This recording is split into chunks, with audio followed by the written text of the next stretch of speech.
Good morning बच्चों। हम लोग पढ़ रहे थे कैपेसिटर।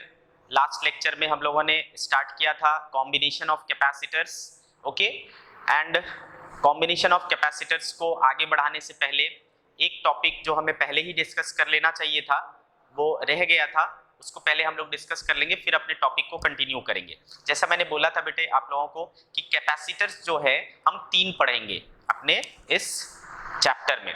एक हमने बोला पैरेलल प्लेट कैपेसिटर, दूसरा हमने बोला स्फेरिकल कैपेसिटर एंड तीसरा था cylindrical capacitor.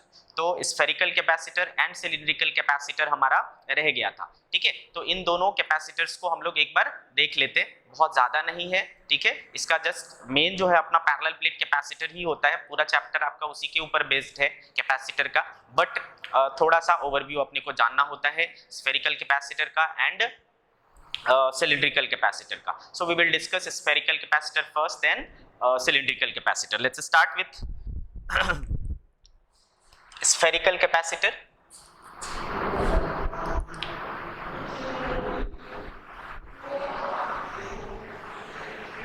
Spherical capacitor, okay। तो बेटे spherical capacitor में क्या होता है, आपके पास एक स्फेयर और इसका रेडियस मान लो बेटे r1 है, इसके कॉन्सेंट्रिक हम एक और स्फेयर ले लेते हैं जिसका रेडियस हम मान लो ले लेते हैं कितना r2, ठीक है। r1 और r2 रेडियस का दो कॉन्सेंट्रिक स्फेयर हमने ले लिया, जिसमें आपको क्लियरली सीन है कि r2 जो है वो r1 से बड़ा है, ठीक है। r2 जो है वो r1 से बड़ा है, अच्छे से समझ में आ रहा है अपने को। अब इसमें हम आउटर जो सेल है, आउटर जो स्फीयर है उसको क्या कर देते हैं, ग्राउंडिंग कर देते हैं, ठीक है। आउटर को हम ग्राउंडिंग कर देते हैं और इस पर हम चार्ज दे देते हैं पॉजिटिव। इनर वाले सेल को हमने पॉजिटिव चार्ज दे दिया, कितना बेटा, +q। तो ऑब्वियसली बेटा इस पर क्या आ जाएगा, इस पर क्या आ जाएगा,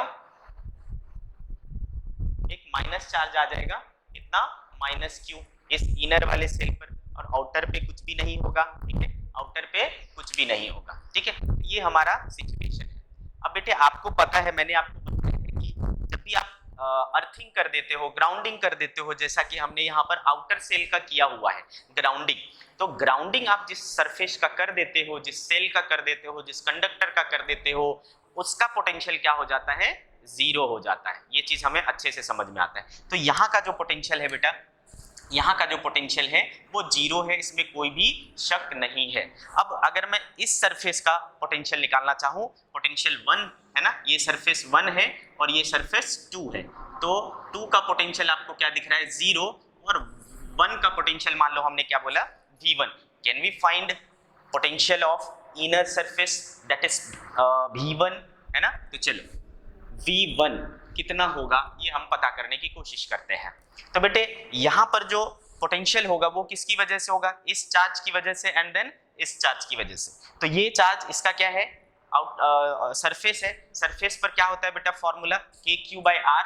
सो KQ बाय कितना हो जाएगा बेटे, रेडियस है इसका R1, तो KQ/R1 हो गया इसके वजह से। एंड जो ये वाला सेल है, इस ये वाला जो चार्ज है नेगेटिव चार्ज, इसकी वजह से यहाँ पे पोटेंशियल क्या हो जाता है, इसके लिए इन पॉइंट है, इनसाइड पॉइंट है, क्या हो जाएगा बेटे, -KQ/R2, ठीक है।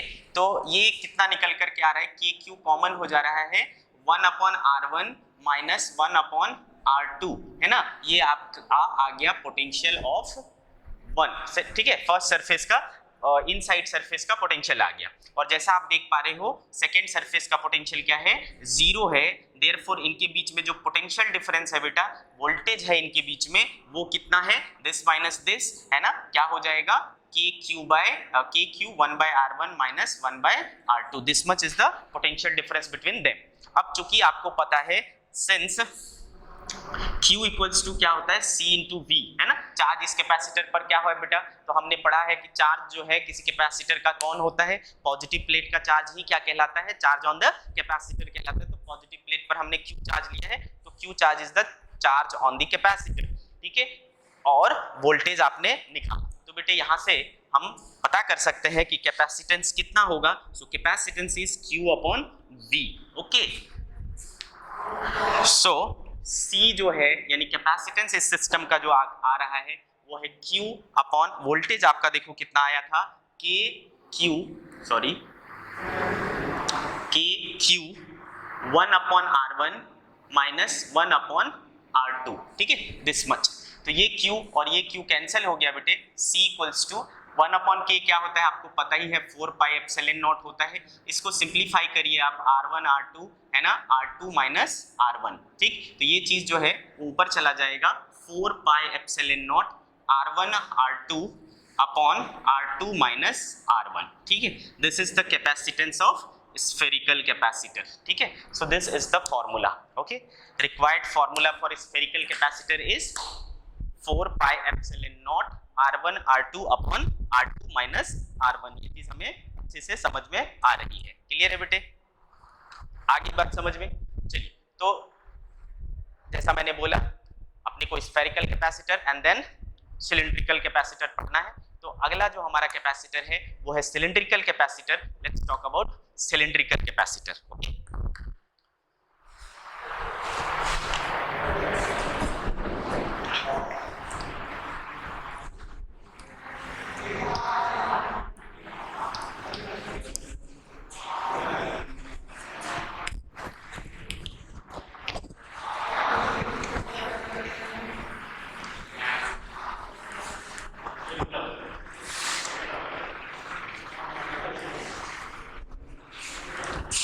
सिलिंड्रिकल कैपेसिटर,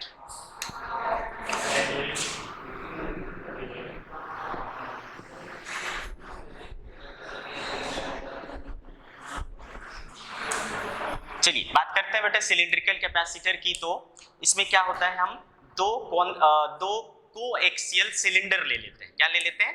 दो कोएक्सियल सिलेंडर। तो ये हमने एक सिलेंडर ले लिया,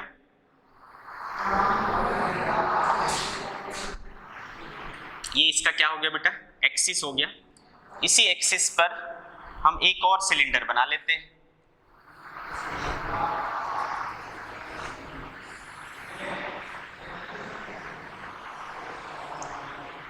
ठीक है, देखिए एक और सिलेंडर बन गया। तो यहां पर आपको दो सिलेंडर बनता हुआ दिख रहा है, ये इनसाइड वाला है और ये आउटसाइड वाला है। हमने मान लो क्या किया बेटा, ये जो आउटर सिलेंडर है उसको ग्राउंड कर दिया। तो आपको पता है यहाँ का पोटेंशियल क्या हो गया, 0 हो गया, है ना। V1 और ये V2 क्या हो गया बेटे, 0 हो गया।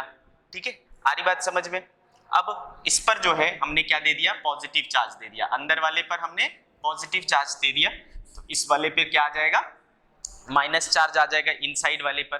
ठीक है, कुछ दिक्कत नहीं है अपने को। ओके बेटे, अब देखो इसमें करना कैसे है। अपने को पता है बेटा कि एक लीनियर चार्ज, ये मान लो इन्फिनिटी तक गया है, काफी लंबा है, हमने बस एक छोटा सा पोर्शन कंसीडर किया है। ठीक है, तो ये इनफाइनाइटली लॉन्ग वायर की तरह हो गया। वायर भी कैसा होता है बेटा, वायर भी तो अपना सिलेंड्रिकल शेप का ही होता है। तो ये वायर का जैसा हो जा रहा है। आपको अगर याद हो, मैंने बताया था कि एक infinitely long linear charge distribution होगा। मान लो इस पर लीनियर चार्ज डिस्ट्रीब्यूशन कितना है, लैम्डा है। ठीक है, लीनियर चार्ज डिस्ट्रीब्यूशन कितना है इस पर, लैम्डा है। तो एक लीनियर चार्ज डिस्ट्रीब्यूशन के कारण एक परपेंडिकुलर डिस्टेंस पर, है ना, कितना फील्ड होता है ये चीज आपको पता होता है। ठीक है बेटे, तो मान लो इस एक्सिस से स्मॉल r डिस्टेंस पर हमने कोई पॉइंट ले लिया, तो आपको पता है यहाँ पर रेडियली आउटवर्ड एक फील्ड बनेगा, और वो फील्ड होगा कितना बेटा, फील्ड कितना होगा, तो lambda by 2 pi epsilon not r। ऐसा होता है कि नहीं, बताइए, ऐसा होता है कि नहीं, जरूर होता है। ठीक है, तो E बराबर हो गया lambda by 2 pi epsilon not r। अब आप बताइए बेटा, एक और फॉर्मूला हमने पढ़ा था, dv equals to minus E dot dr, minus E dot dr, ऐसा भी पढ़ा था हमने। ठीक है, तो बेटे dv क्या चीज है, पोटेंशियल डिफरेंस। अगर आप यहां से यहां जाते हैं तो, यहां से यहां जाते हैं तो, है ना, इस तरफ से इस तरफ जा रहा हूं तो पोटेंशियल डिफरेंस हो गया। ठीक है, क्या फाइनल, यहां से अगर मैं यहां पे जाऊंगा तो ये फाइनल हुआ और ये मेरा इनिशियल हुआ, तो ये कितना हो जाएगा बेटा, v2 माइनस v1 हो जाएगा। माइनस इधर से इधर जा रहा हूं तो E भी इधर है, dr भी इधर है, तो ये क्या हो जाएगा बेटे, E dr हो जाएगा, कुछ दिक्कत नहीं है। ओके, तो v2 माइनस v1 और E देखो कितना है हमारे पास, इंटीग्रेट करना पड़ेगा इसको बेटा, है ना, इसको इंटीग्रेट करना पड़ेगा। कहां से कहां तक? मान लो इसका जो रेडियस है वो a है और इसका रेडियस जो है वो b है, तो वो कहां से कहां तक करना पड़ेगा बेटा? a से b, क्योंकि a से b की ओर जा रहे हैं अपन, तो ऐसा हो जाएगा बेटे लेम्डा बाय, हमने लिया था इसको 2 pi epsilon not r d r से कहां तक? a से b तक, ऐसा हो जाएगा। ओके, अब देखो बेटे v2 minus v1 equals to, ये lambda by 2 pi epsilon naught क्या है? कांस्टेंट है, 2 पाई एप्सिलॉन नॉट कांस्टेंट है। इंटीग्रेशन किसका करोगे आप? dr बाय r का a से b तक, तो minus lambda by 2 pi epsilon naught क्या हो जाएगा बेटा इसका इंटीग्रेशन? ln r है ना, ln r, और लिमिट क्या रखोगे बेटे? a to b, this is v2 minus v1। Okay, v2 minus v1 आ गया इतना। अब हम क्या करें भाई? अब हम क्या करें? v2 माइनस v1, अच्छा v2 देखो तो कितना है बेटा? v2 0 है, इसकी वैल्यू हम पुट कर सकते हैं, ये एक पार्ट खत्म हो गया, माइनस v1 बचा बेटा। माइनस v1 इक्वल्स टू क्या हो गया? Minus lambda upon 2 pi epsilon naught, और ये ln b minus ln a, ऐसा हो जाएगा।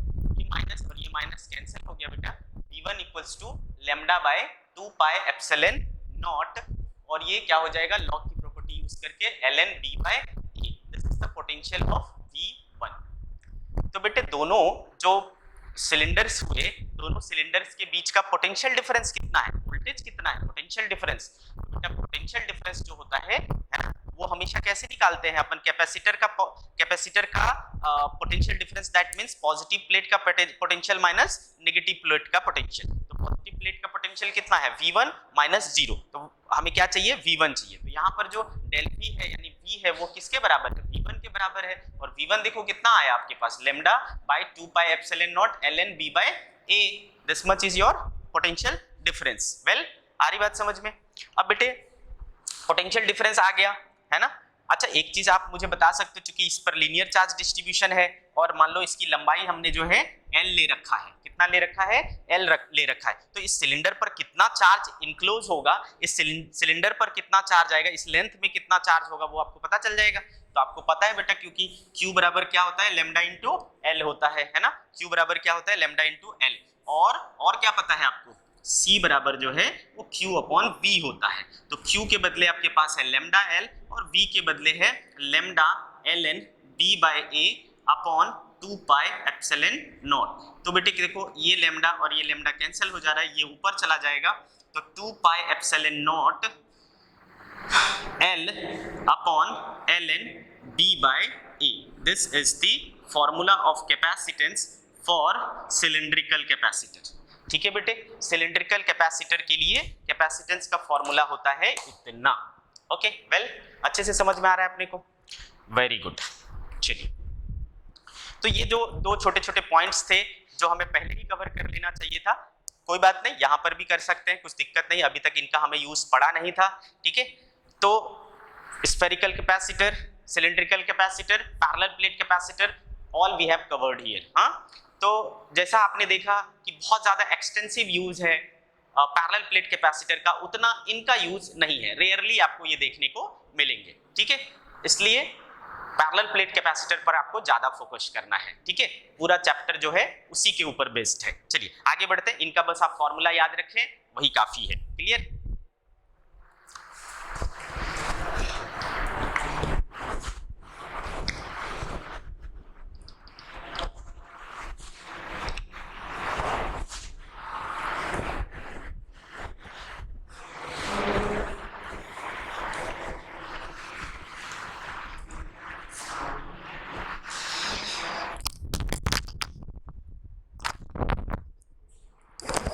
सॉरी,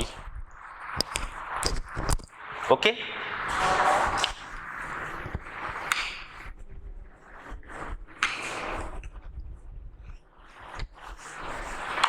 सो हमारा जो टॉपिक चल रहा था बेटा वो था combination of capacitors, series combination, parallel combination, mixed combination, ये सारी चीजें हमने देखा।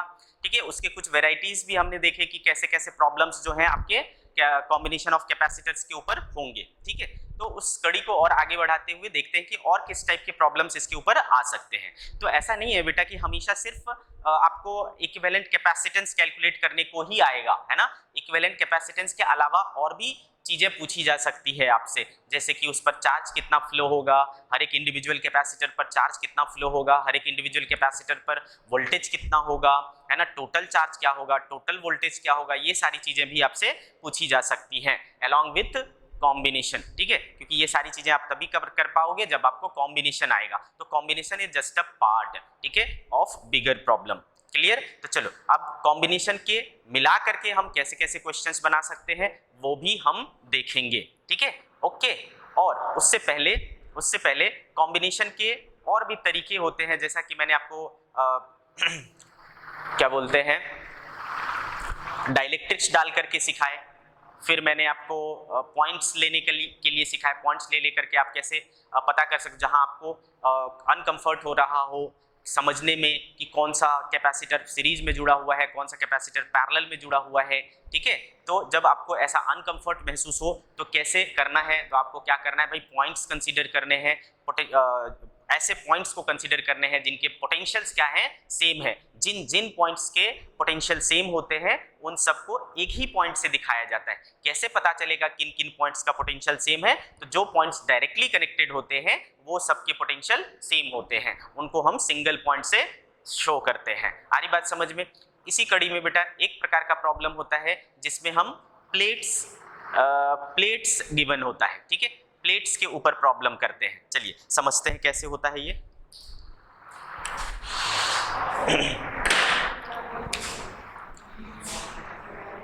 Problems involving plates. देखो बेटा, जैसा मैंने आपको बोला था स्टार्टिंग में कैपेसिटर बनाते वक्त कि अगर एक सिंगल आइसोलेटेड कंडक्टर है वो भी क्या कर सकता है, कैपेसिटर की तरह बिहेव कर सकता है, बट वो एक बेटर कैपेसिटर नहीं होता है। ठीक है, लेकिन अगर आप क्या बोलते हैं, ग्रुप ऑफ कंडक्टर्स यूज करते हैं, पेयर ऑफ कंडक्टर्स यूज करते हैं या ग्रुप ऑफ कंडक्टर्स यूज करते हैं, तो उसकी कैपेसिटी काफी क्या हो जाती है, इंक्रीज हो जाती है, सिग्निफिकेंटली इंक्रीज हो जाती है। आ रही बात समझ में? ठीक है, तो आप जितना ज्यादा ग्रुप ऑफ कंडक्टर्स यूज करोगे आपको उतना बेटर जो है कैपेसिटी मिलेगा, प्लस क्या होगा बेटा, आपको मटेरियल भी कम यूज होगा, है ना। अगर सेपरेट दो कैपेसिटर बनाते हो तो कम से कम आपको कितने, 4 प्लेट्स लगेंगे, लेकिन अगर आप उसी को ग्रुपिंग कर दो तो 3 प्लेट में ही आपके 2 कैपेसिटर तैयार हो जाएंगे। तो एक प्लेट का खर्चा बचा कि नहीं बचा? ठीक है, तो ग्रुपिंग करने से हमें काफी फायदा होता है कैपेसिटी में और उसके खर्च में भी काफी कमी आती है। आ रही बात समझ में? तो चलिए समझते हैं कि इस टाइप के प्रॉब्लम्स को कैसे करने हैं। बेटे मान लो बोला कि भैया ये एक प्लेट है, ये 2 प्लेट है और ये 3 प्लेट हैं। ठीक है, इसमें कैसे प्रॉब्लम्स रहेंगे हम डायरेक्ट एग्जांपल के थ्रू समझेंगे। मान लो बेटे हर एक जो प्लेट है ना उसका प्लेट एरिया कितना है, A है, और हर एक 2 प्लेट के बीच का जो गैप है ना वो कितना है, D है। हर एक प्लेट के बीच में जो गैप है वो कितना है, D है। ओके, अब और क्या बोला कि आपका ये जो A और B है ना वो एक साथ कनेक्टेड है, A और B एक साथ कनेक्टेड है, ये प्लेट और ये प्लेट एक साथ कनेक्टेड है और ये प्लेट अलग है। इस पॉइंट को नाम दे दिया बेटा A, इस पॉइंट को नाम दे दिया B।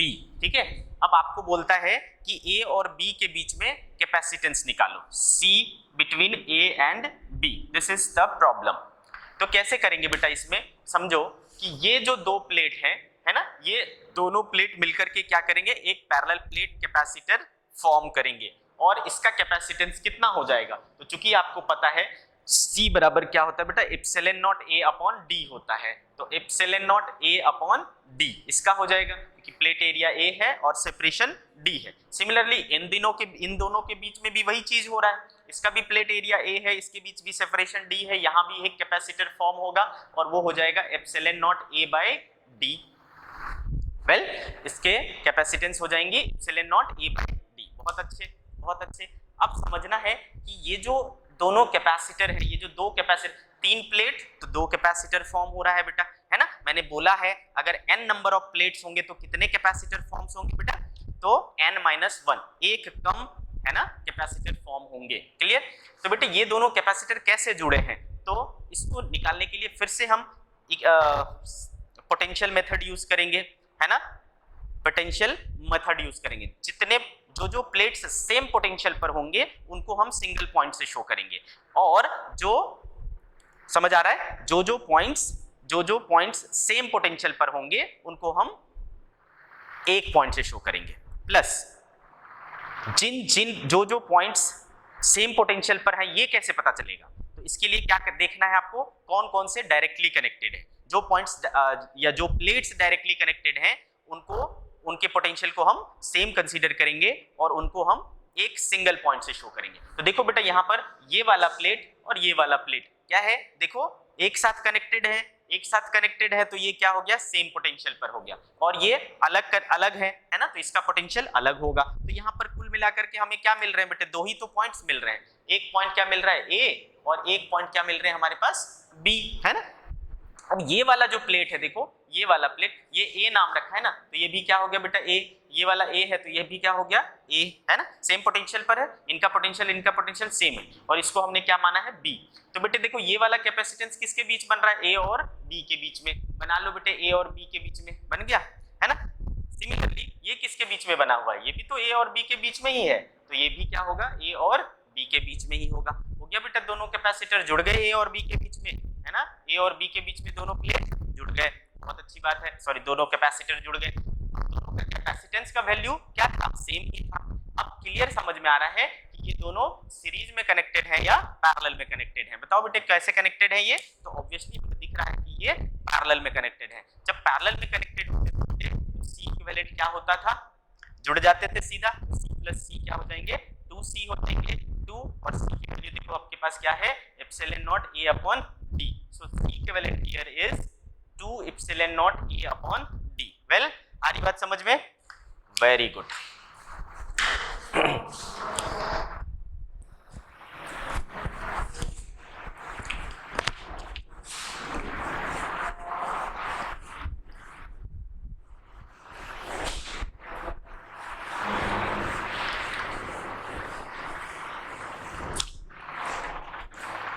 चलिए अब मान लो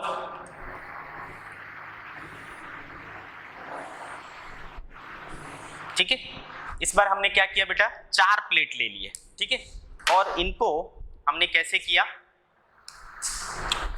इन दोनों को एक साथ कनेक्ट कर दिया, नाम बोल दिया ए, और इन दोनों को एक साथ कनेक्ट कर दिया, नाम बोल दिया बी। सारे के प्लेट्स एरिया क्या है बेटा, सारे के प्लेट्स एरिया सेम है और सारे के बीच के सेपरेशन सेम है, ठीक है, सारे के बीच के सेपरेशन सेम है।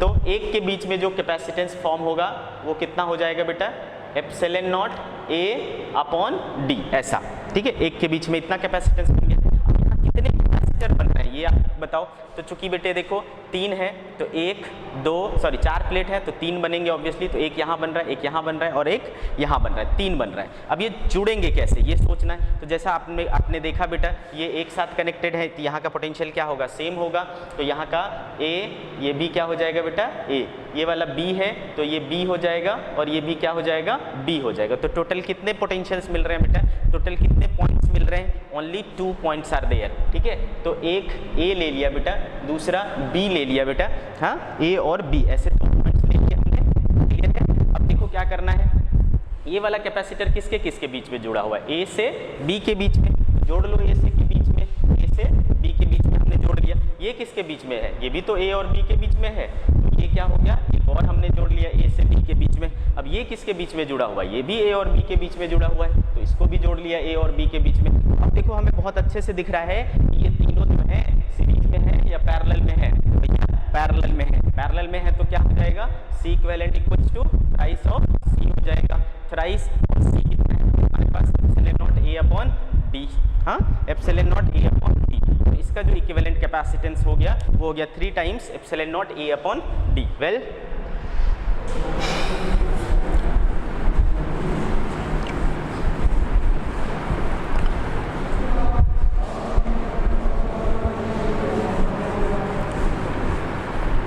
देखो बेटा,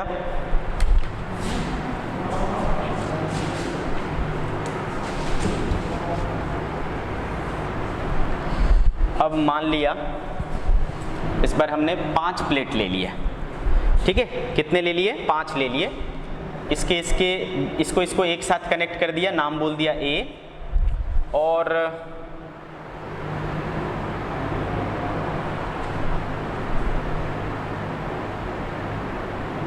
इसको एक साथ कनेक्ट कर दिया, नाम बोल दिया B। हमें क्या करना है बेटा? A और B के बीच में निकालना है, C between A and B। A और B के बीच में net capacitance, equivalent capacitance we have to find. अब भैया इसमें हमें ये तो समझ में आ गया कि ये वाला A है तो ये वाला B क्या हो जाएगा? A, और ये वाला B क्या हो जाएगा? A। एक साथ कनेक्टेड है। ये B है और ये एक साथ कनेक्टेड है तो ये B हो गया और ये B हुआ। ये क्या हुआ? ये तो इसका तो कुछ नहीं पता हमें, है ना, ये अलग है, इन सबसे अलग है, इन सबसे अलग है, तो इसका अलग पॉइंट मान लेंगे बेटा C, है ना, यहाँ का पोटेंशियल अलग मान लेंगे, C मान लेंगे। तो यहाँ पर कितने पॉइंट्स मिल रहे हैं आपको? 3 पॉइंट्स मिल जा रहे हैं, है कि नहीं बेटे? कितने पॉइंट्स मिल जा रहे हैं? 3 पॉइंट्स मिल जा रहे हैं। तो क्या करें? हमको निकालना किसके बीच है? A और B के बीच में। A और B के बीच निकालना है, जिनके बीच निकालना हो उसको सबसे बाहर रखेंगे, और C एक और आ रहा है तो C को हमने एक और कनेक्ट कर लिया। अब बताओ बेटे, ये किसके बीच में है? A और B के बीच में एक बन रहा है, तो A और B के बीच में एक बना लें, एक और B के बीच में एक बना लिया हमने, ठीक। अब देखो ये किसके बीच में है बेटा? B और C के बीच में, तो B और C देखो, B यहाँ है, C यहाँ है, इनके बीच में एक बना लो, बन गया। अब देखो इसके बीच में C और A के बीच में है, तो C कहाँ है भैया? A है, यहाँ है, C A यहाँ है, इनके बीच में एक जोड़ लें, ये भी हो गया। अब देखो A और B के बीच में, A और B कहाँ है भाई? A और B, तो ये वाला पैरेलल आ जाएगा। तो ये ऐसा कुछ सिचुएशन बन रहा है, ठीक है, सब आइडेंटिकल ही है, तो C C C, ऐसा हो गया बेटा। अब बताओ मुझे कि क्या दिख रहा है? सीरीज में दिख रहे हैं, पैरेलल में दिख रहे हैं, तो आप बोलोगे सर ये दोनों मुझे सीरीज में दिख रहे हैं, है ना, ये दोनों सीरीज में दिख रहे हैं, तो इनको पहले सॉल्व कर ले। आप इसको, है ना, स्टेप बाय स्टेप सॉल्व कर सकते हो, जो जहां जैसा दिखे उसको पहले सॉल्व कर देने का। दो सीरीज में दिख रहे हैं तो उन दोनों को सॉल्व कर लो, कोई पैरेलल में दिख रहे हैं उनको पैरेलल सॉल्व कर लो और रखते चले जाओ।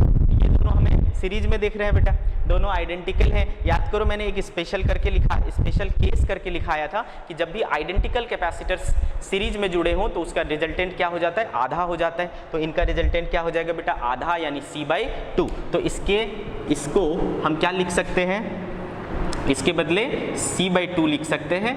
इधर C था और इधर एक और C था, C/2, C एंड C, ऐसा हो गया बेटा A और B के बीच में। अब कोई भी बता सकता है कि ये वाला और ये वाला तीनों क्या है? पैरेलल में है, और अगर पैरेलल में है तो आपको पता है C इक्विवेलेंट क्या करते हैं? सबको ऐड कर देते हैं। तो C/2 C and C which is 5/2C, which is 5/2C. This is the equivalent capacitance in the given case.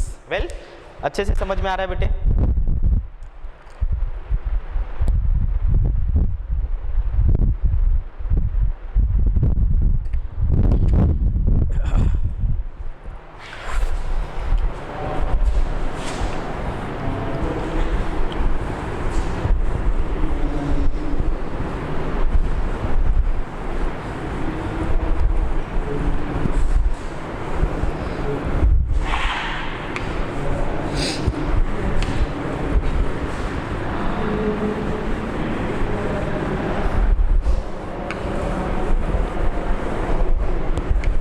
चलिए कुछ और एग्जांपल्स देखेंगे।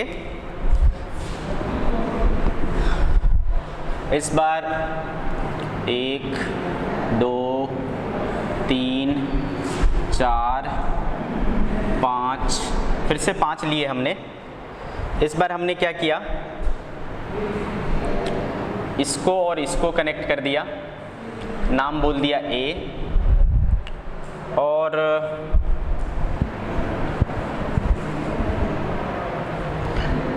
इसको और इसको कनेक्ट कर दिया, नाम बोल दिया B, ठीक है, ऐसा हो गया। अब बताओ इसमें क्या करें? बच्चे फिर से ये वाला एक साथ कनेक्टेड है, सेम पोटेंशियल, पोटेंशियल ए, ये दोनों एक साथ कनेक्टेड है, potential B and potential B. ये वाला किसी से कनेक्टेड नहीं है, ये सेपरेट है, इसका अलग मान लिया सी। तो टोटल कितने पॉइंट्स निकल जा रहे हैं बेटे? 3 पॉइंट्स निकल जा रहे हैं। ठीक है, चलिए करते हैं। तो जिनके बीच निकालना है, ए और बी के बीच में निकालना है, उनको सबसे बाहर रखेंगे। ए और बी बाहर रख लिया, सी कहीं पे ले लिया, मान लो यहाँ पे। तो देखो क्या हो रहा है, ये किसके बीच में है बेटे? ए और बी के बीच में। बनाओ, ए और बी के बीच में बना लिया सर। अब ये किसके बीच में? ये भी ए और बी के बीच में। बनाओ, बन गया भैया। अब ये देखो किसके बीच में? ये भी ए और बी के बीच में। एक और बना डालो। हाँ, ये हो गया। अब देखो ये किसके बीच में? बी और सी के बीच में। तो बी कहाँ है बेटा? यहाँ है। और सी कहाँ है? यहाँ है। ठीक है, तो इस तरीके से हो जा रहा है। हमें कहाँ तक निकालना है बेटा? हमें कहाँ तक निकालना है? ए से बी तक ही निकालना है ना? ए से बी तक ही निकालना है। तो ये क्या हो जा रहा है? देखो ये तो कटा हुआ है ना? ये क्या हो रहा है? कटा हुआ है। इसकी कुछ जरूरत ही नहीं है हमें, है ना? ये करेक्ट क्लोज नहीं है, ये क्लोज नहीं है। जो क्लोज नहीं है, जो कटा हुआ है, जो ब्रोकन है ना, उसका हम कंसिडर नहीं करेंगे, वो हमारे सर्किट का पार्ट नहीं है। तो इसको हटा देंगे। अब जो हमारा सिचुएशन बचा उसमें ये 3 कैपेसिटर ही है, और ये 3 कैपेसिटर सी और सी है ना। किस में कनेक्टेड है बेटा? किसी को भी पता है ये पैरेलल में कनेक्टेड है। तो पैरेलल कनेक्शन क्या हो जाता है बेटा? जुड़ जाता है, 3 टाइम्स सी हो जाएगा। तो C equivalent is 3 times C, so 3 और epsilon naught A by D. Okay, 3 times epsilon naught A by D, ऐसा हो जाएगा।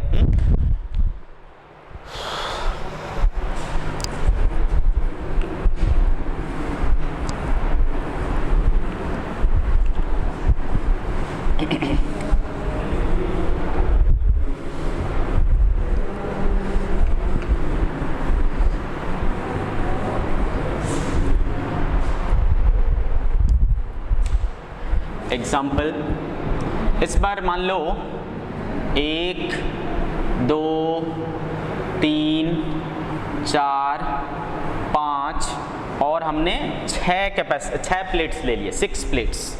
ठीक है, 6 प्लेट्स ले लिए। इनको और इनको जोड़ दिया, नाम कह दिया ए। इनको और इनको जोड़ दिया, नाम कह दिया बी। ठीक है, अब हमें निकालना है ए और बी के बीच में, सी बिटवीन ए एंड बी। कैसे करें? ठीक है, कैसे करें? तो बच्चे इनका पता ही है, किनका पता है? ये वाला पता है हमें, ये वाला पता है। ये दोनों एक साथ कनेक्टेड है, तो इसका भी पता चल गया, इसका भी पता चल गया। ये दोनों भी कनेक्टेड है, तो इसका पता चल गया और इसका पता चल गया। किसका नहीं पता चला? ये वाला का नहीं पता चला, इसको मैंने बोल दिया सी। इसका नहीं पता चला, इसको बोल दिया मैंने डी। चलेगा?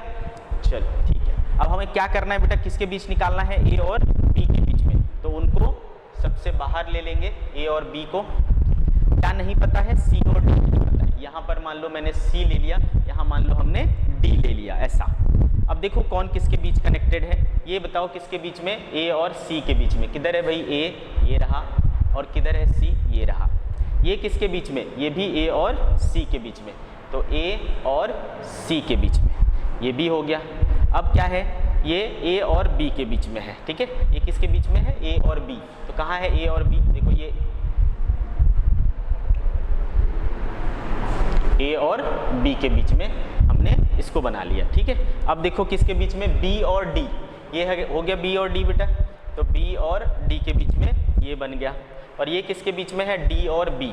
ये भी किसके बीच में है? डी और डी के बीच में है। क्लियर है? क्लियर है? इस तरीके से हो जा रहा है बेटा, सब आइडेंटिकल है। सी सी मान लिया बेटा, सी सी सी, ऐसा हो गया। तो देखो आपको किसके बीच में निकालना है बेटा? आपको किसके बीच निकालना है? ए और बी के बीच में निकालना है। तो ए और बी के बीच में, तो ये वाला देखो क्या है? कटा हुआ है।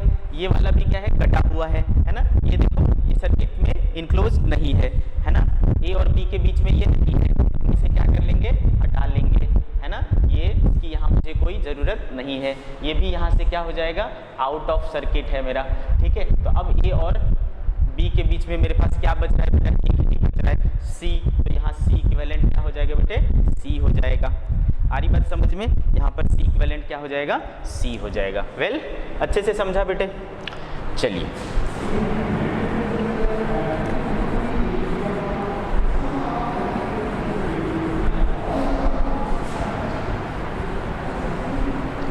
अब इसी को मान लो, इसी क्वेश्चन को कुछ इस तरीके से कर दिया जाए, इसको और इसको जोड़ दिया जाए, इसको और इसको जोड़ दिया जाए, ठीक है, इसको ए बोला जाए, इसको बी बोला जाए, अब पूछा जाए ए और बी के बीच में इक्विवेलेंट कैपेसिटेंस, ठीक है। तो अब क्या करें? ऐसे बहुत सारे क्वेश्चंस बनाए जा सकते हैं, अनगिनत क्वेश्चंस बनाए जा सकते हैं। चलिए, तो बेटे अगेन आपको जिसका जिसका पता है पहले लिख लो। ये ए कनेक्टेड है, ए कनेक्टेड है, बी कनेक्टेड है, बी कनेक्टेड है, ठीक। कौन सा नहीं पता? ये और ये नहीं पता है, हमने मान लिया, हमने मान लिया। अगेन फिर से क्या करेंगे बेटा? ए और बी के बीच में चाहिए, ए और बी को सबसे बाहर सी डी, ठीक है। तो चलो पहला किसके बीच बन रहा है बेटा? ए और बी के बीच में। चलिए बना लेते हैं, ए और बी के बीच में बन गया। देन बी और डी के बीच में, किधर है बी? बी इधर है, डी इधर है, इनके बीच बन गया। देन डी और सी के बीच में, डी और सी है ना, ये हो गया डी और सी के बीच में।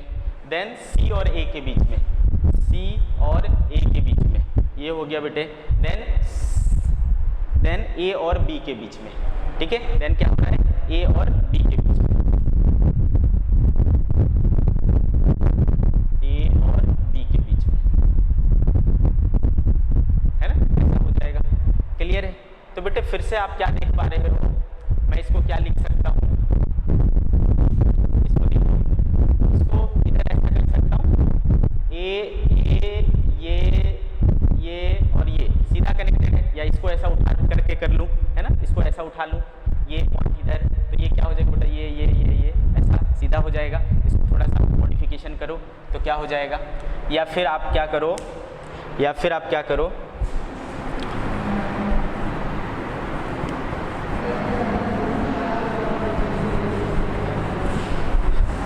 ए आपने यहाँ लिया, बी आपने यहाँ लिया, चलो सी मैं यहाँ ले लेता हूँ और डी मैं यहाँ ले लेता हूँ, ऐसा कर लेता हूँ, थोड़ा अच्छे से समझ में आएगा। तो अगेन ए और बी के बीच में, यानी ये हो गया ए और बी के बीच में। देन बी और डी के बीच में, बी और डी, ये हो गया बेटा, है ना। देन सी और डी के बीच में, सी और डी के बीच में, ऐसा हो गया। देन ए और सी के बीच में, ए और सी के बीच में। देन ए और बी के बीच में, ए और बी के बीच में। अब देखो ऐसा हो गया, है ना। अब अच्छे से समझ में आ रहा है। तो सारे क्या है बेटा? सी सी सी सी सी। तो ये तीनों किस में दिख रहे हैं? सीरीज में, है ना बेटे, ये तीनों सीरीज में दिख रहे हैं। तो पहले इनका सॉल्व कर लो। और ये दोनों किस में दिख रहे हैं? पैरेलल में, इनका सॉल्व कर लो। पैरेलल में क्या होते हैं बेटा? जुड़ जाते हैं, तो ये क्या हो जाएगा? 2c, है ना। ये पैरेलल में जुड़ जाते हैं तो ये क्या हो जाएगा? 2c। तो ये हो गया हमारा 2c, ए और बी के बीच में। और ये सी सी सी आइडेंटिकल, तीन कैपेसिटर सीरीज में। याद करो मैंने बोला था अगर n capacitors, identical capacitors, n numbers series में जुड़ जाएं तो उनका इक्विवेलेंट क्या हो जाता है? c/n हो जाता है। तो c बाय कितने नंबर्स हैं? 3 हैं, तो c/3 हो जाएंगे, है ना। तो इधर आ गया बेटा क्या? c/3, c/3। आ रही बात समझ में? क्लियर है? तो बेटे अब हमें क्या दिख रहा है कि ये 2c और ये c/3 किस में है? पैरेलल में है। और पैरेलल में क्या हो जाता है? सीधा एडअप हो जाते हैं। तो इनके बीच का final equivalent capacitance between A and B क्या हो जाएगा? c equivalent equal to c/3 plus 2c, है ना। तो कितना हो गया? 6 2 8 और ये 9c/3, यानी 3c, सॉरी 7 होगा ना, 3 2 6 और 7c/3। So c equivalent between a and b right now is 7c/3। Well,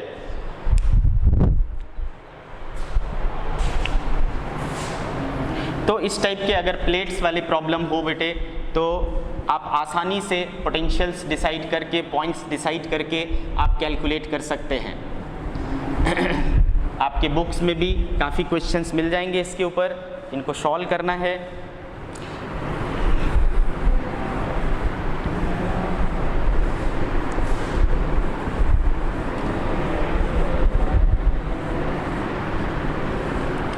plates वाले में एक और बढ़िया क्वेश्चन आता है जिसका मैंने एक बार पहले भी जिक्र किया था, और एक बार और मैं इसका एक एग्जाम्पल करके दिखा देता हूँ।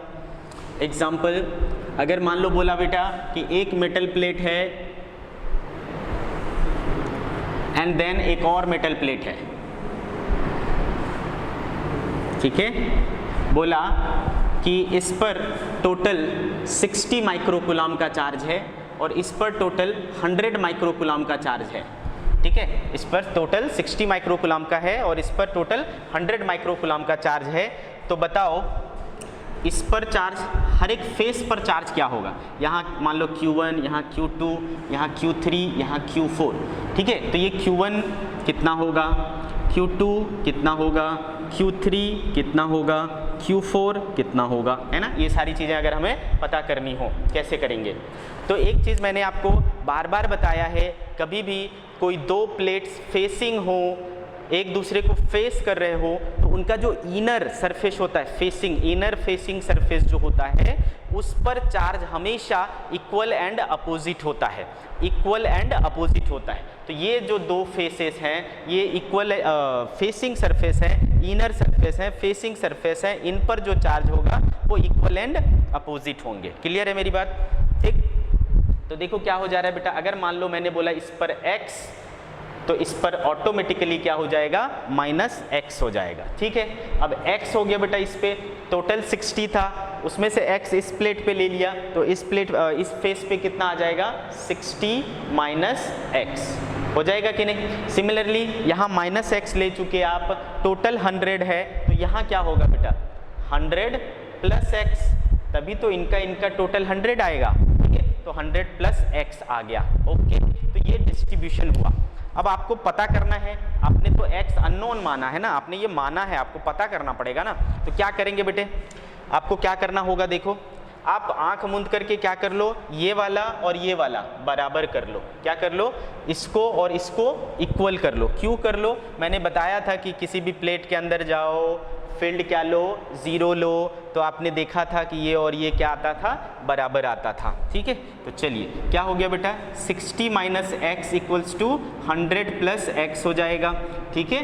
तो कुछ गड़बड़ किया मैंने, ठीक है, चलो। तो ये क्या हो जाएगा बेटे, 60 या इधर -2x हो गया और उधर क्या हो गया बेटा, 40। तो x = क्या आ गया, -20 माइक्रोकुलम। तो उल्टा हुआ, मतलब इधर नेगेटिव आया, इधर -20 माइक्रोकुलम आया, तो इधर क्या आ गया, +20 माइक्रोकुलम आया, नो प्रॉब्लम, ठीक है। हमने मतलब उल्टा लिया था, क्लियर है, हमारा जो एजम्पशन था वो उल्टा था। तो यहाँ देखो, लेकिन एक चीज़ तो श्योर आया हमारे पास कि दोनों पर इक्वल एंड अपोजिट है, ठीक। तो हो गया ये -20 माइक्रोकुलम और ये हो गया 20 माइक्रोकुलम। यहाँ -20 बेटा यहाँ रखोगे, है ना, x की वैल्यू यहाँ पर -20 रखेंगे, तो ये कितना हो जाएगा, 80 हो जाएगा, 80 माइक्रोकुलम हो जाएगा। सिमिलरली यहाँ पर, है ना, यहाँ पर x की वैल्यू -20 रखेंगे तो क्या हो जाएगा बेटा, 80 माइक्रोकुलम हो जाएगा। देखो आया ना फाइनली बराबर, है ना, ये और ये हमने बराबर लिया था, अब भी देखो बराबर आया, है ना, 80 माइक्रोकुलम। क्लियर है मेरी बात, ओके। अब देखो तो हमने इस पर क्या माना था, Q1 जो कि कितना आया, 80 माइक्रोकुलम। इस पर हमने Q2 माना था जो कितना आया, -20 माइक्रोकुलम। इस पर हमने Q3 माना था जो कितना आया, +20 माइक्रोकुलम। एंड इस पर हमने Q4 माना था जो कितना आया, 80 माइक्रोकुलम। इस डिस्कशन से हमें एक और चीज़ पता चलता है कि चूंकि इस पर और इस पर हमेशा इक्वल एंड अपोजिट होता है, तो ये दोनों तो कैंसिल ही कर देंगे एक दूसरे को, अगर, है ना, बात समझ में आ रही, ये दोनों एक दूसरे को क्या कर देंगे, कैंसिल ही कर देंगे। तो जो टोटल चार्ज है वो क्या आ जाता है, इस पे और इस पे आ जाता है ना। टोटल चार्ज इस पर कितना था, 60 माइक्रोकुलम, इस पे कितना था, 100 माइक्रोकुलम, टोटल कितना हो गया, 160 माइक्रोकुलम। तो 160 माइक्रोकुलम जो टोटल है वो किस पे और किस पे जाएगा, इस आउटर पे एंड इस आउटर पे। तो हम डायरेक्टली भी सॉल्व कर सकते हैं कि टोटल हो गया भाई 160/2, ठीक है। तो आधा इस पे और आधा इस पे, देखो आया है ना, 80 माइक्रोकुलम एंड 80 माइक्रोकुलम। क्लियर है, अच्छे से समझा। तो like this you can find the charge on each capacitor. हर एक कैपेसिटर पर आप अलग अलग से क्या कर सकते हो, चार्ज को निकाल सकते हो, कैलकुलेट कर सकते हो। वेल, इसमें अगर थोड़ा सा वैरायटी करना हो तो अब अब चूंकि आपको हर एक प्लेट पर चार्ज समझ में आ गया, इस पर टोटल 60 माइक्रोकूलम था और इस पर टोटल 100 माइक्रोकूलम था। अब अगर मान लो मैं बोलूँ बेटा इसको हमने क्या कर दिया, ग्राउंड कर दिया, इसको हमने क्या किया, ग्राउंड कर दिया, तो अब किस पर क्या होगा, अब किस पर क्या होगा, तो बेटे ध्यान से देखो क्या होगा, ये जो 100 है ना वो 100 पूरा रहेगा लेकिन यहाँ आ जाएगा और इसके कारण यहाँ पर एक इंड्यूस होगा कितना, -100 माइक्रोकूलम, यहाँ पर +100 माइक्रोकूलम। ठीक है, तो आप क्या देख रहे हो, इस पर इक्वल एंड अपोजिट अभी भी मेंटेन है ना। इसका तो चार्ज घट बढ़ सकता है ना क्योंकि ग्राउंड इसको सप्लाई कर सकता है, बट इसका नहीं चेंज हो सकता ना क्योंकि ये तो डिस्कनेक्टेड है, ये किसी से कनेक्टेड नहीं है, तो इसका तो 100 रहेगा, इसमें चेंज होगा, इसमें 100 है तो ऑटोमेटिकली इस पर क्या होना पड़ेगा, अपोजिट होना पड़ेगा, इक्वल होना पड़ेगा, यहाँ -100 हो जाएगा। तो आप देखो, अब आपसे पूछेगा कि चार्ज के साथ हुआ क्या, चार्ज इस पर आया कि चार्ज इस पे गया, तो पहले कितना था बेटा 60 था, अब -100 हो गया, पहले 60 था, Q इनिशियल 60 था और Q फाइनल इतना है, तो चेंज कितना हुआ बेटा, डेल Q कितना हुआ, फाइनल माइनस इनिशियल, -100 -60 -160 माइक्रोकूलम क्या हुआ, इस पे से है ना गया, है ना, इसमें से -160 गया होगा, तभी तो क्या हुआ होगा, -100 माइक्रोकूलम रहा होगा। तो आप बता सकते हो कि कितना चार्ज फ्लो हुआ, है ना, ग्राउंड से इस पे आया या इससे ग्राउंड पे गया, तो ऑब्वियसली बेटा घट रहा है तो ये चार्ज किधर गया होगा, इधर गया होगा, है ना, ये चार्ज किधर गया होगा, अंदर गया, ग्राउंड को गया। ठीक, अब इसका दूसरा,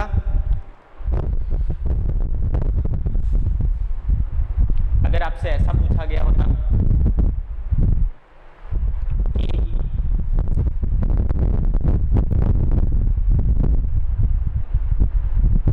इसको ग्राउंड किए होते, है ना, इस पे 60 माइक्रोकूलम था और इस पे 100 माइक्रोकूलम था, तो 100 माइक्रोकूलम वाले को हमने ग्राउंड कर दिया। तो जब आप 100 माइक्रोकूलम वाले को ग्राउंड करते हो बेटे, ठीक है, तो क्या होता है, इसके चार्ज पे कोई फर्क नहीं पड़ेगा क्योंकि इसको सप्लाई करने वाला तो कोई भी नहीं है, तो इसमें 60 का 60 ही रहेगा, क्या आएगा, इस पे आ जाएगा।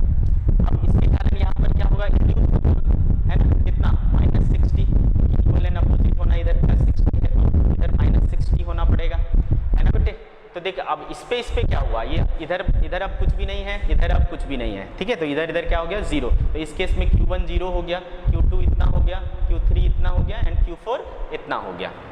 ठीक है, अब हुआ क्या, चार्ज इस पर बढ़ा, तो देख लो बेटा पहले 100 था, अब -60 हो गया, है ना, पहले 100 था अब -60 हो गया, तो क्या हुआ होगा, क्या हुआ होगा, अगेन घटा है तो क्या हुआ होगा बेटा, ग्राउंड पे गया होगा, है ना, कितना गया होगा, 160 माइक्रोकूलम इसमें ग्राउंड में गया, है ना, 160 माइक्रोकूलम क्या हुआ, इसमें ग्राउंड में गया। आ रही बात समझ में, क्लियर है। तो like this you can solve the problems depending on plates. ठीक है, प्लेट्स के ऊपर डिपेंडेंट क्वेश्चंस आप इस तरीके से कर सकते हैं।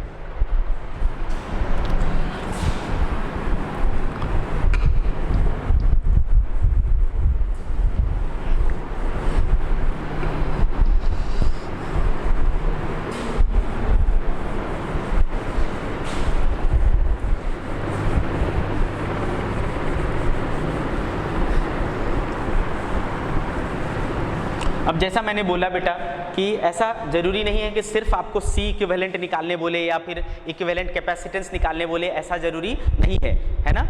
प्रॉब्लम्स के और भी ज़्यादा अलग अलग पार्ट्स हो सकते हैं क्योंकि कई सारे आपके कंपोनेंट्स और भी होते हैं, है ना, पैरामीटर्स और भी होते हैं, जैसे वोल्टेज है, चार्ज है ना, कैपेसिटेंस है। तो कैपेसिटेंस बस एक ये है, क्या बोलते हैं, कंपोनेंट है।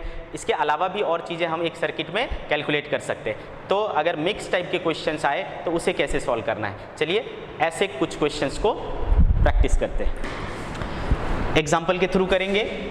मान लो मैंने बोला बेटा कि इसका कैपेसिटेंस C है, इसका कैपेसिटेंस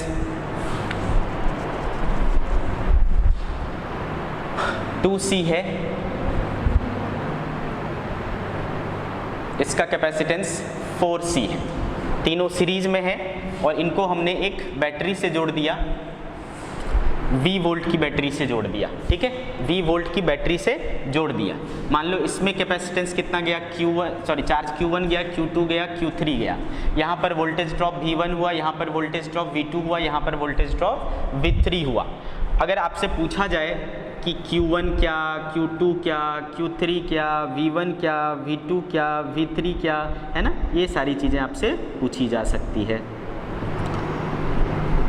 तो क्या करने का बेटा है, ऐसे प्रॉब्लम को कैसे सॉल्व करेंगे? सबसे पहले इसका एक इक्विवेलेंट सर्किट तैयार करने का। इक्विवेलेंट सर्किट में क्या क्या होता है आपको पता ही है। एक इसके इक्विवेलेंट का कैपेसिटेंस होता है, ठीक है बेटे। तो बेटे इक्विवेलेंट कैपेसिटेंस अभी कैसे निकालोगे, कैसे कनेक्टेड है, ये सब सीरीज में कनेक्टेड है। तो सीरीज में कनेक्ट होते हैं तो कैसे कैलकुलेट करते हो आप? तो आपके पास फॉर्मूला होता है 1/C equivalent equals to 1/C1, 1/C2 and 1/C3। तो how much is 1/C1, C, how much 2C and 4C। तो क्या हो जाएगा बेटे, ये देखो 4C है ना, ये हो गया 1, ये हो गया 2 और ये हो गया 1, ठीक है। तो क्या आ गया बेटा, देखो 4/4C which is 1/C, 1/C equivalent equals to, therefore C equivalent equal to क्या आ गया बेटा, C पलटोगे, रेसिप्रोकल करोगे तो C इक्विवेलेंट इक्वल टू क्या आ गया, C आ गया। बहुत अच्छे है ना बेटे। तो बेटा इस सर्किट में अब देखो V वोल्ट है और C क्या है, कैपेसिटेंस है।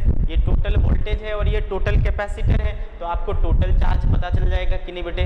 तो देयरफॉर Q टोटल जो है क्या हो जाएगा, C equivalent into V, C equivalent is C, voltage is V, क्या हो गया बेटा, C इंटू V। तो चार्ज जो ये बैटरी सप्लाई करेगा वो कितना सप्लाई करेगा, C इंटू V सप्लाई करेगा। यहाँ से निकला बेटा C into V।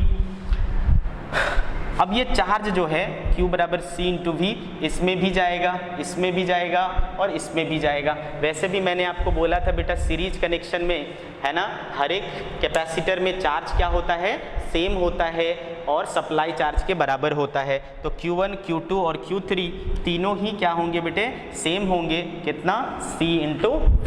Series combination है, सीरीज कॉम्बिनेशन में हर एक में जो चार्ज होता है वो सेम रहता है, कांस्टेंट रहता है। आ गई बात समझ में? वेल, अब दूसरी चीज वोल्टेज की बात आती है। तो वोल्टेज के लिए हमने क्या बोला था बेटा, हाँ सीरीज कॉम्बिनेशन में वोल्टेज अलग अलग होते हैं। तो V1 बराबर क्या हो जाएगा बेटा, V इक्वल्स टू क्या होता है, Q/C होता है। सब में C कितना है, CV है, तो CV अपॉन क्या हो जाएगा बेटे, कैपेसिटेंस कितना है, CV/C। तो इसका क्या आ जाएगा, V आ जाएगा।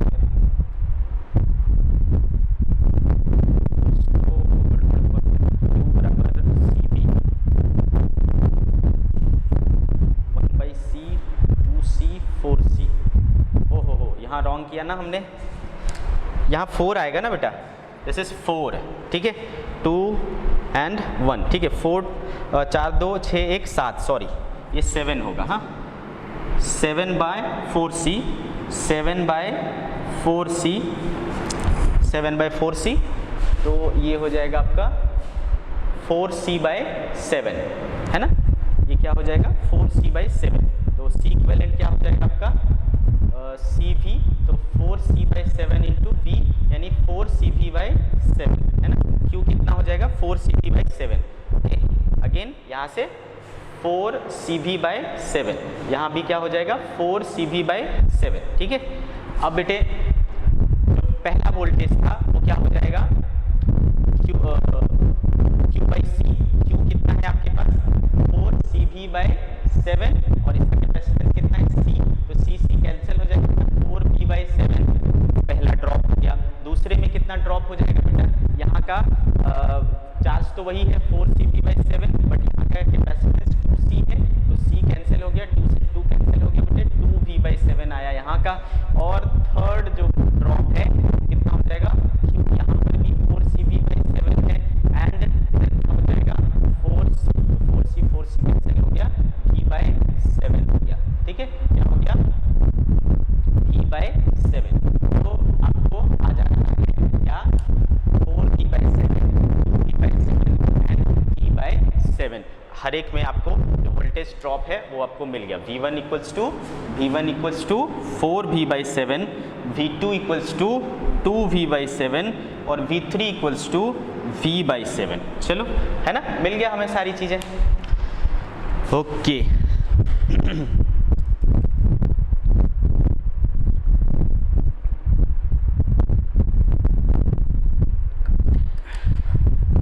एक मैंने आपको सीरीज में लेकर के दिखाया, इसी तरीके से मैं आपको एक पैरेलल में लेकर के दिखाता हूँ।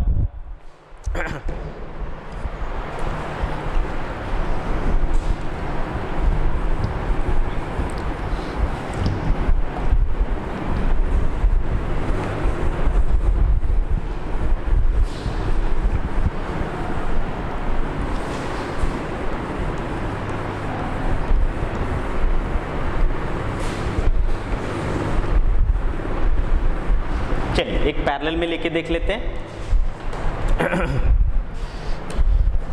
Example, let's say C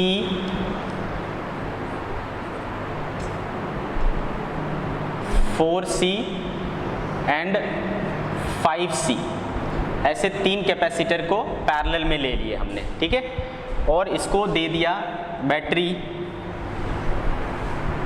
V, ठीक है, बैटरी V दे दिया। अब इसमें हमें निकालना है हर एक में चार्ज, मान लो यहाँ पर चार्ज Q1 है, Q2 है, Q3 है, वोल्टेज यहाँ V1 है, V2 है और V3 है, ठीक है। तो पहला चीज़ तो आपसे पूछ लेगा, बताओ C इक्विवेलेंट कितना, ठीक है। तो बताओ बेटा C इक्विवेलेंट के लिए क्या करेंगे। तो आपको यहाँ पर क्लियरली दिख रहा है ना, क्लियरली दिख रहा है कि ये तीनों किस में है, पैरेलल में है। पैरेलल में क्या हो जाते हैं, जुड़ जाते हैं। तो C + 4C + 5C, है ना, कितना हो गया बेटा, 10C हो गया, नो प्रॉब्लम। दूसरा चीज़ आपसे क्या पूछ लेगा, दूसरा चीज़ आपसे पूछ लेगा बेटा कि बताओ इसमें हर एक में चार्ज क्या है। तो Q1 कितना, Q2 कितना, Q3 कितना, है ना, ये सारी चीज़ें पूछ लेगा आपसे। तो चलो बेटे कैसे निकालेंगे। तो मैंने क्या बोला आपको, इसका पहले आप इक्विवेलेंट सर्किट तैयार कर लो। इक्विवेलेंट सर्किट में क्या होता है, एक C इक्विवेलेंट होता है ना। तो बेटे C इक्विवेलेंट आपको निकल चुका है कितना, 10C। वोल्टेज आपने क्या ले रखा है, V। तो यहाँ से कितना चार्ज सप्लाई होगा ये आपको पता चल जाएगा बेटा। तो Q जो है वो कितना हो गया, Q जो है वो कितना हो गया, C × V। तो 10C × V, तो क्या हो गया बेटे, 10CV, है ना। तो यहाँ से क्या चला, सप्लाई हुआ 10CV, यहाँ तक ऐसा 10CV आएगा और फिर ये बढ़ जाएगा, हाँ, ठीक है। अच्छा, अब एक चीज़ आप बताओ, ये कौन सा कॉम्बिनेशन है, पैरेलल कॉम्बिनेशन है। हमने पढ़ रखा है कि पैरेलल कॉम्बिनेशन में वोल्टेज सेम होता है, सप्लाई वोल्टेज के बराबर होता है, जानते हैं कि नहीं। तो सब जो V1, V2, V3 लिया है वो किसके बराबर हो जाएगा, V के बराबर हो जाएगा, सप्लाई वोल्टेज के बराबर हो जाएगा। वेल, अब अपने को जैसे कि Q1 निकालना है, Q2 निकालना है, Q3 निकालना है, ये सारी चीज़ें निकालनी है। तो कैसे करेंगे, तो बेटा चूँकि आपको पता है Q बराबर क्या होता है, C × V होता है। तो C1 × V1, तो C1 आपके पास कितना है बेटा, C है, और वोल्टेज सब में बराबर है। Q1 इतना हो गया, Q2 कितना हो गया बेटा, है ना, C2 कितना है, 4C, और वोल्टेज सब में बराबर है। थर्ड में क्या हो जाएगा, कैपेसिटेंस इसके पास कितना है, 5C, और वोल्टेज सब में बराबर है, तो 5C भी हो गया। हर एक में हमें चार्ज भी पता चल गया। इनको टोटल कर लो, देखो वापस से 10CV आ जाता है। तो चार्ज जो सप्लाई किया था आपने 10CV, वही क्या हुआ था आपका, Q1, Q2, Q3 में, है ना, डिवाइड हो गया था, Q1, Q2, Q3 में डिवाइड हो गया था। तो ये हो गया बेटा एक मैंने पैरेलल कॉम्बिनेशन करके दिखा दिया आपको। अब आप अगर इसका मिक्स आ जाए, है ना, दोनों मिक्स हों, कुछ सीरीज में हों, कुछ पैरेलल में हों, देन क्या करेंगे,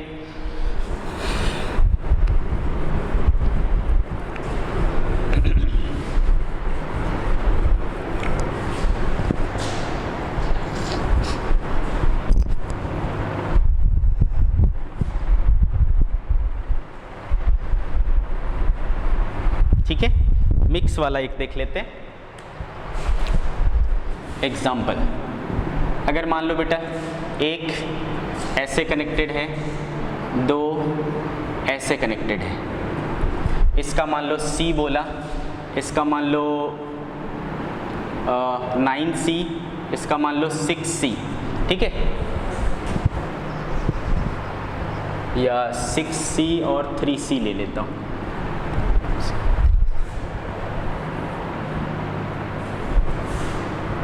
ठीक है, और यहाँ पर मैं ले लेता हूँ V, ठीक है, यहाँ पर वोल्टेज हमने क्या ले लिया, V। तो बेटे अब अपने को क्या करना है, यहाँ पर मान लो चार्ज कितना है Q1, यहाँ पर मान लो Q2, यहाँ पर मान लो Q3, यहाँ पर वोल्टेज V1, V2, V3 है ना, ये सारी चीज़ें हमें निकालनी है। पहला चीज़ क्या निकालना है हमें, C इक्विवेलेंट। दूसरा चीज़ हमें क्या निकालना है, Q टोटल। तीसरा चीज़ हमें क्या निकालना है, Q1, Q2, Q3। चौथा चीज़ क्या निकालना है हमें, V1, V2, V3, ठीक है, ये सारी चीज़ें हमें निकालनी है। तो पहला चीज़ करो बेटा, C इक्विवेलेंट निकालो। तो C इक्विवेलेंट के लिए क्या करना है, जो जैसा दिखे वैसा करके चले जाओ। ये दोनों दिख रहे हैं हमें, कैसे दिख रहे हैं, पैरेलल दिख रहे हैं। पैरेलल में क्या करते हैं अपन, ऐड कर लेते हैं, क्या हो जाएगा बेटा, 3C + 6C 9C। तो अब ये कन्वर्ट हो जाएगा, है ना, ये कितना था, C था, अब ये कितना हो गया, 9C, सॉरी हाँ 6C और 3C, 9C हो गया बेटा, ये है ना 9C और ये C, और इसके साथ हमने क्या जोड़ा है, V जोड़ा है। तो ऐसा हो गया ये। अब बेटे ये दोनों किस में दिख रहे हैं, सीरीज में दिख रहे हैं। सीरीज में क्या होगा, C equivalent equals to product into upon sum, है ना, C और C कैंसिल हो गए बेटे, क्या आया, 9C/10, C equivalent equals to. तो फाइनली ओवरऑल जो फाइनल हमारा इक्विवेलेंट सर्किट बनेगा 9C/10 उसका कैपेसिटेंस है और उसकी वोल्टेज V है। बताओ कितना चार्ज ये सप्लाई करेगा, Q बराबर यानी Q टोटल बराबर क्या हो जाएगा बेटा, C × V होता है, C is 9C/10 and V is V। तो how much is Q total, 9CV/10, this is Q total. तो आपको दो पार्ट मिल गया बेटा, C इक्विवेलेंट मिल गया और Q टोटल मिल गया कि नहीं, C इक्विवेलेंट मिल गया और Q टोटल मिल गया। अच्छा Q टोटल यानी सप्लाई चार्ज, सप्लाई चार्ज कहाँ से निकलता है, बैटरी से निकलता है। तो यहाँ से निकला बेटा Q टोटल। तो देखो यहाँ से ऐसे ऐसे ऐसे ऐसे यहाँ तक तो एक ही है, इससे वही वाला चार्ज पास होगा।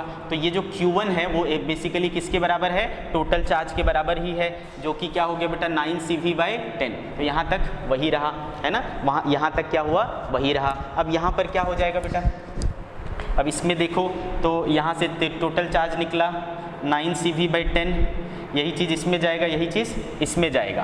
तो इसका जो कॉम्बिनेशन है 9C, 6C और 3C का, 9C का, तो वहाँ पर जो है चार्ज कितना जा रहा है बेटा, वही जा रहा है 9CV/10 जा रहा है कि नहीं, 9CV/10 जा रहा है। ओके अच्छे बेटे, तो क्या आप यहाँ पर ड्रॉप बता सकते हो, V कितना होगा। तो वोल्टेज चूँकि क्या होता है बेटा, Q/C होता है ना, तो Q 9CV/10 है और C इसका क्या है, 9C, है ना, तो Q is 9CV/10 upon 9C। तो 9C कैंसिल हो जाएगा बेटा, यहाँ पर क्या आया, V/10। तो ये जो है किसका कॉम्बिनेशन था, इनका कॉम्बिनेशन था। यहाँ पर कितना आया देखो, V/10 आया, है ना। तो यहाँ पर जो वोल्टेज ड्रॉप है वो V/10 आया।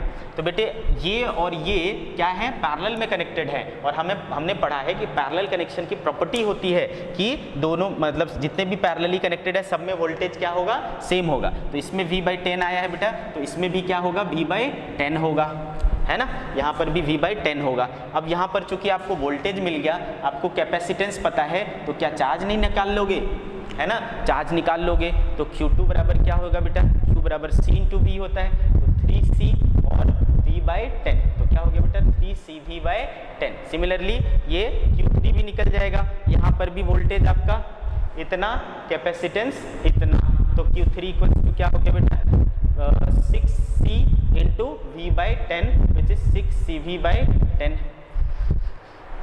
वेल तो इस तरीके से हम क्या कर पा रहे हैं बेटा, Q1 हो, Q2 हो, Q3 हो, जहाँ जहाँ पूछा जाएगा हम उसको सॉल्व कर सकते हैं आसानी से, कोई टेंशन वाली बात इसमें है नहीं। ओके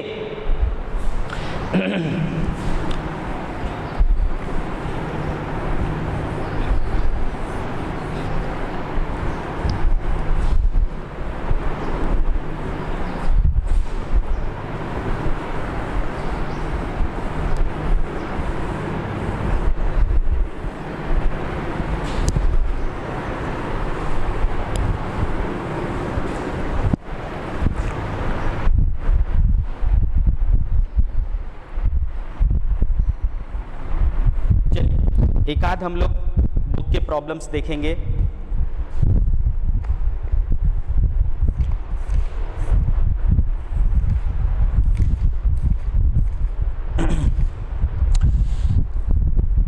आओ बच्चे, ये एक प्रॉब्लम है जो बहुत ही अच्छा, काफ़ी इंटरेस्टिंग प्रॉब्लम है। एग्जाम्पल नंबर 2.65 जो आपके पेज नंबर 100 पर मिल जाएगा। ठीक है, क्वेश्चन कुछ इस तरीके से है। एग्जाम्पल 2.65 पेज नंबर 100 है ना, DC। क्लियर है? इसमें क्या कह रहा है बेटा, find the equivalent capacitance between A and B। C निकालना है बिटवीन A एंड B। कौन A है कौन B है, इसके लिए आपको क्या दिया हुआ है कि 3 कॉन्सेंट्रिक सेल्स हैं, 1 सेल, 2 सेल और 3 सेल, ऐसे 3 कॉन्सेंट्रिक सेल्स हैं। इसका रेडियस R है, इसका रेडियस 2R है और इसका रेडियस 3R है। ठीक है, इस तरीके से दिया हुआ है। ये जो अंदर वाला है, ठीक है, इसको बोला गया है पॉइंट A और ये जो बाहर वाला है इसको बोला गया है पॉइंट B। इस पॉइंट A से B के बीच में हमें कैपेसिटेंस निकालना है। ठीक है, इस A और B के बीच में पोटेंशियल कैपेसिटेंस हमें फाइंड आउट करना है। काफ़ी इंटरेस्टिंग। चलिए, तो क्या करेंगे बेटा, तो अभी तक जो हम कैपेसिटर्स पढ़ते आ रहे थे वो सब क्या थे, पैरेलल प्लेट कैपेसिटर्स थे। पैरेलल प्लेट कैपेसिटर होते थे तो हमें बहुत अच्छे से समझ में आता था। लेकिन अभी क्या है, देखो यहाँ पर स्फेरिकल कैपेसिटर्स हो रहे हैं, है ना बेटे। 2 स्फेयर्स मिलकर के क्या बनाते थे, स्फेरिकल कैपेसिटर्स बनाते थे, है ना। जैसे 2 प्लेट मिलकर के एक पैरेलल प्लेट कैपेसिटर बनाते थे, 3 प्लेट्स मिलकर के 2 कैपेसिटर बनाते थे, 4 रहते थे तो 3 बनाते थे, n-1 बनाते थे। सिमिलरली यहाँ पर कितने स्फेयर्स हैं बेटा, 3 हैं तो कितने बनेंगे, 2 बनेंगे। 2 से 1 बनता, ठीक है, 3 से 2 बनेंगे। तो 2 यहाँ पर कैपेसिटर फॉर्म होगा, एक इसके बीच में। अब चूंकि बेटा मुझे A और B के बीच में निकालना है और ये जो बीच वाला है उसका मुझे पता नहीं, तो इसको मैं C बोल लेता हूँ। जैसे पॉइंट्स हम मानते थे तो ये यहाँ का पॉइंट मैंने C मान लिया। तो बेटे 3 पॉइंट्स हो गए, एक A, एक C और एक B। क्योंकि A और B के बीच निकालना है ना, तो A और B को हम क्या कर रहे हैं, बाहर रख रहे हैं। अब एक कैपेसिटर देखो A और C के बीच में बन जाएगा क्या बेटा, एक कैपेसिटर A और C के बीच में बन जाएगा और एक कैपेसिटर इस स्फेयर और इस स्फेयर के बीच में बन जाएगा। इसको मैंने C1 बोल लिया, इसको मैंने C2 बोल लिया। तो 2 कैपेसिटर बन रहे हैं बेटा। तो एक किसके बीच में है, A और C के बीच में, जोड़ लो A और C के बीच में, इसका नाम ले लिया हमने C1। और एक किसके बीच में, C और B के बीच में, जोड़ लो बेटा, इसका नाम मैंने ले लिया C2। अब देखो बहुत अच्छे से समझ में आ रहा है कि ये जो 2 कैपेसिटर्स बनेंगे वो A और B के बीच में कैसे जुड़े हुए हैं, सीरीज में जुड़े हुए हैं। तो बेटा C1 कितना, तो ये कौन सा कैपेसिटर बना रहे हैं ये दोनों मिलकर के, बेटा स्फेरिकल कैपेसिटर। क्या फॉर्मूला था बेटा स्फेरिकल कैपेसिटर का, 4πε0 R1 R2 upon R2 minus R1, ऐसा था। तो 4πε0 पहले वाले में R1 हो गया बेटा R, R2 हो गया 2R और 2R माइनस R क्या हो गया बेटा R कैंसिल हो गया, क्या बचा 8πε0 R हो गया, है ना, 8π0 R हो गया। अब C2 के लिए देखो, अगेन 4πε0, इसमें R1 कितना हो गया बेटा 2R हो गया, है ना, R2 कितना हो गया 3R हो गया, डिफरेंस कितना हो गया R हो गया, एक R कट गया बेटा, 3 2 जा 6, है ना, 3 2 जा 6 4 जा 24πε0 R, ये C2 हो गया आपका, है ना बेटे। अब आपको क्या चाहिए, C1 C2 का सीरीज कॉम्बिनेशन चाहिए। सीरीज कॉम्बिनेशन 2 का मैंने क्या बताया था बेटा, प्रोडक्ट अपॉन सम। तो प्रोडक्ट क्या हो गया बेटा 24πε0 R इंटू 8πε0 R अपॉन सम करोगे बेटा 32πε0 R हो जाएगा। ठीक है, तो 8 से 4 और 4 से 6 कितना हो गया बेटे 6πε0 R, ऐसा आ गया C इक्विवेलेंट। ओके, ये देखो, है ना। तो इस सिस्टम का जो इक्विवेलेंट कैपेसिटेंस है वो कितना है 6πε0 R है। ठीक है, इस सिस्टम का इक्विवेलेंट कैपेसिटेंस 6πε0 R है। बहुत अच्छे। एक और बढ़िया सा सवाल है इसी टाइप का, इसको भी कवर कर लेते हैं।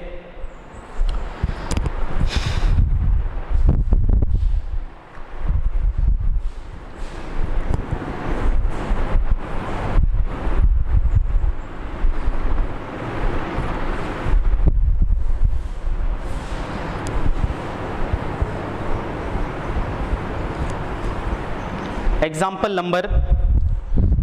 नंबर है आपका 2.65 का ही सेकेंड पार्ट है बेटा। हाँ,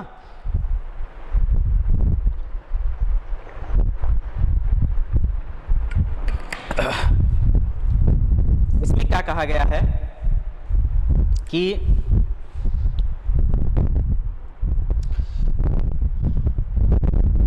एग्जाम्पल, इसी क्वेश्चन का सेकेंड पार्ट है। एक isolated ball shaped conductor of radius R, ये एक आर रेडियस का कंडक्टर है और इसके बाद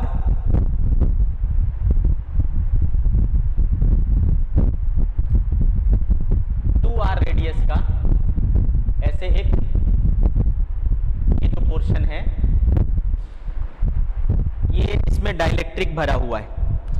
डाइलेक्ट्रिक का डाइलेक्ट्रिक कांस्टेंट कितना है, K है, एंड आउटर रेडियस 2r। समझ गए? तो ये इसका हमें क्या करना है, इस सिस्टम का कैपेसिटेंस निकालना है। अब यहां पर देखो हमें कोई एंड पॉइंट नहीं दिया गया है, मतलब किसके बीच में निकालना है, यहाँ पर ये चीज़ हमें नहीं गिवन है। तो हम क्या करेंगे बेटा, इन्फिनिटी तक काउंट करेंगे। कहाँ तक काउंट करेंगे, इन्फिनिटी तक। तो एक पॉइंट हम कहाँ ले लेंगे, इन्फिनिटी पर। एक पॉइंट इन्फिनिटी पे ले लेंगे जिसका पोटेंशियल आपको पता है कितना होता है, 0 होता है। ठीक है, तो चलो बेटा क्या करेंगे, इसको मान लो मैंने A बोला और ये जो एंड पॉइंट है उसको मैंने B बोला, A और B। तो ये पॉइंट को मैं क्या बोल लेता हूँ, C बोल लेता हूँ। ठीक है, इस पॉइंट को C बोल लेता हूँ। तो बेटे ऑब्वियस सी बात है, एक जो कैपेसिटर है वो इनके बीच में बनेगा। ये एक कैपेसिटर इनके बीच बन गया, इसको हमने C1 बोल लिया।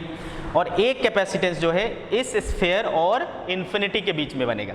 एक स्फीयर और इन्फिनिटी के बीच में वाला केस कौन सा था बेटा, आइसोलेटेड कंडक्टर वाला जो केस हमने पढ़ा था। आइसोलेटेड कंडक्टर वाले केस में है ना, कंडक्टर और इन्फिनिटी के बीच लेते थे। तो ये क्या हो गया बेटा, आइसोलेटेड कंडक्टर वाला केस हो गया, है ना। तो देखो ये C2 हो गया। अगेन यहाँ पर क्या है बेटा, दो कैपेसिटर है ना, और वो स्फीयर से लेकर के इन्फिनिटी के बीच में जुड़ा हुआ है। तो दो पॉइंट हो गए, एक A हो गया और एक B हो गया, जो इन्फिनिटी वाला पॉइंट है, और एक बीच में हमने C ले लिया। तो इनके बीच में क्या जुड़ा हुआ है, एक कैपेसिटर जुड़ा हुआ है C1 और इनके बीच में जुड़ा हुआ है एक कैपेसिटर C2। अब बेटे C1 क्या हो गया, C1 दो स्फीयर के बीच में बनने वाला कैपेसिटर, दो स्फीयर के बीच में बनने वाला कैपेसिटर क्या था, अभी आपने देखा। तो 4 पाई एप्सिलॉन नॉट R1 R2। तो R1 इसका क्या है R, R2 क्या है 2R। तो R into 2R upon 2R minus R क्या हो जाएगा बेटा R कैंसिल। तो 8 पाई epsilon not R। Similarly C2 के लिए मैंने क्या बोला, आइसोलेटेड कंडक्टर का कैपेसिटेंस कितना आया था, याद करो सीधा 4 पाई एप्सिलॉन नॉट R था। तो 4 पाई एप्सिलॉन नॉट और इसका रेडियस, बाहर वाले का रेडियस कितना है 2R। तो 2R हो जाएगा बेटा, which is again 8 pi epsilon not R। But इसमें क्या चीज़ है, इसमें डाइलेक्ट्रिक है। ठीक है बेटा, इसके बीच सॉरी हाँ, इसके बीच में डाइलेक्ट्रिक था ना। ठीक है, तो यहाँ पर आपको डाइलेक्ट्रिक कांस्टेंट से भी मल्टीप्लाई करना पड़ेगा, तो यहाँ पर K भी आ जाएगा और दूसरे वाले का सीधा क्या हो जाएगा 8 पाई एप्सिलॉन नॉट R। अब ये दोनों आपको किस में दिख रहे हैं, सीरीज में दिख रहे हैं। और सीरीज का कॉम्बिनेशन आप कैसे सॉल्व करोगे, है ना, प्रोडक्ट अपॉन सम। तो प्रोडक्ट कितना हो गया बेटे 8 पाई epsilon not R into K, again 8 pi epsilon not R upon add कर दोगे तो 8 पाई एप्सिलॉन नॉट R कॉमन हो जाएगा, K प्लस 1 हो जाएगा। 8 पाई epsilon not R 8 pi epsilon not R cancel हो जाएगा। 8 पाई epsilon not R K upon K plus 1, this is C equivalent. Okay, तो इस टाइप का प्रॉब्लम रहा तो हम इस तरीके से कर सकते हैं। ओके, तो बच्चे आज का लेक्चर हम यही फिनिश करते हैं, आगे हम लोग अगले लेक्चर में कवर करेंगे। ठीक है, बाय बाय।